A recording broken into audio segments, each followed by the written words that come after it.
सुप्रभात। मैं गीतांजलि लेके आई हूँ नॉन स्टॉप खबरें बाइन टाइम्स की ओर से। योगी आदित्यनाथ ने नोएडा में भारत की सबसे बड़ी फिल्म सिटी स्थापित करने की घोषणा की। यूपी के सीएम योगी आदित्यनाथ ने गौतम बुद्ध नगर में भारत के सबसे बड़े और सबसे प्रभावशाली फिल्म सिटी की स्थापना का वादा किया है।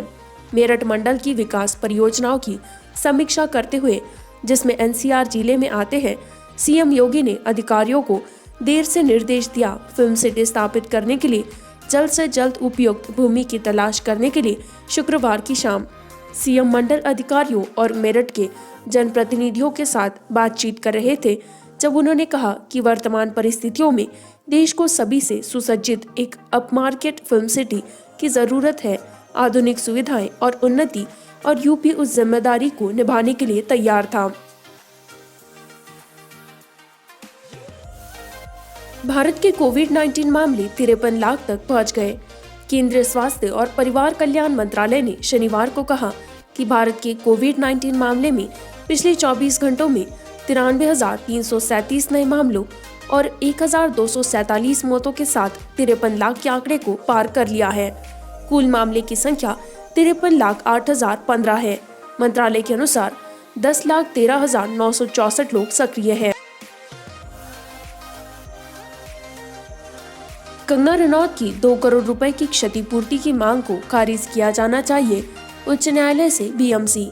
बॉम्बे हाई कोर्ट ने अपने बंगले पर तोड़फोड़ के लिए 2 करोड़ रुपए की मांग के साथ अभिनेता कंगना रनौत की याचिका पर प्रक्रिया देते हुए मुंबई नागरिक निकाय ने कहा कि यह कानून की प्रक्रिया का दुरुपयोग था। अदालत से रनौत की याचिका को खारिज करने और इस तरह की याचिका दायर करने के लिए उस पर एक लागत लगाने का आग्रह किया। रीट याचिका और उसमें मांगी गई राहत प्रक्रिया का दुरुपयोग होता है।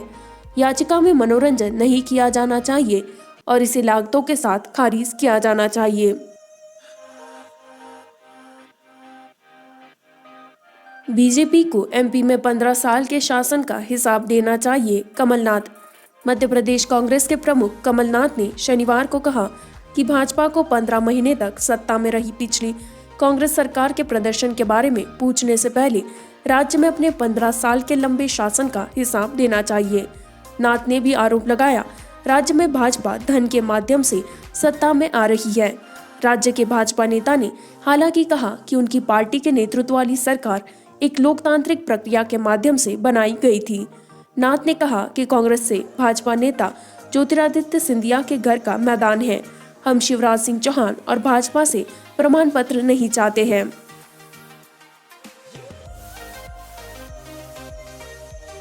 खेत खाद्य सुरक्षा प्रणाली को कमजोर करता है, कांग्रेस का कहना है। सरकार द्वारा लगाए गए खेत के बिल खाद्य सुरक्षा प्रणाली को कमजोर करते हैं, कांग्रेस ने शनिवार को दावा किया और विपक्षी दलों से सामूहिक रूप से बिलों का विरोध करने का आग्रह किया ताकि वे अपने वर्तमान रूप में कानून न बने। कांग्रेस नेता और पूर्व केंद्रीय वित्त मंत्री पी चिदम्बरम ने कहा कि कांग्रेस का 2019 का चुनावी घोषणा पत्र खाद्य सुरक्षा सुनिश्चित करने के लिए न्यूनतम समर्थन मूल्य एमएसपी, सार्वजनिक खरीद और सार्वजनिक वितरण प्रणाली पीडीएस के मूलभूत सिद्धांतों पर आधारित था। लेकिन प्रधानमंत्री नरेंद्र मोदी और भाजपा के प्रवक्ताओं ने जानबूझकर और दुर्भावनापूर्ण रूप से विकृत किया है कांग्रेस का घोषणा पत्र, उन्होंने आरोप लगाया। इसी के साथ मैं संवाददाता गीतांजलि आपसे विदा लेती हूँ। इसी तरह के नॉनस्टॉप खबरों को जारी रखने के लिए बाइन टाइम्स हिंदी को लाइक करें, सब्सक्राइब करें, शेयर करें।